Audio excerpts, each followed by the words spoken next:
come, I thought that Papa will locate me. No way. I just said, God, I know that as I'm here, you will do that thing which only you can do. And at the end of the day, I met Pastor Joe. She just prayed for me. Since then, they are just, after I prayed for me, I left. It's not up to 1 week. This thing I just told that I start November. Before first week of December, God do miracle. Somebody just called me. And before you know it, he blessed me with money.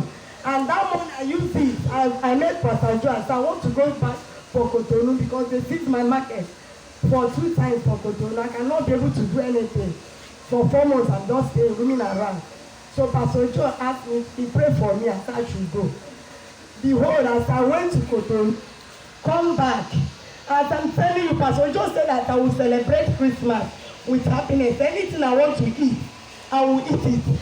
Behold, today, that 3 weeks, just 3 weeks to do business. I'm telling you today, God has done it. If I begin to say what God has done it, God surprised me in a way I cannot be able to say. But I said, God who has done this thing for me, may his name alone be glorified in Jesus' name.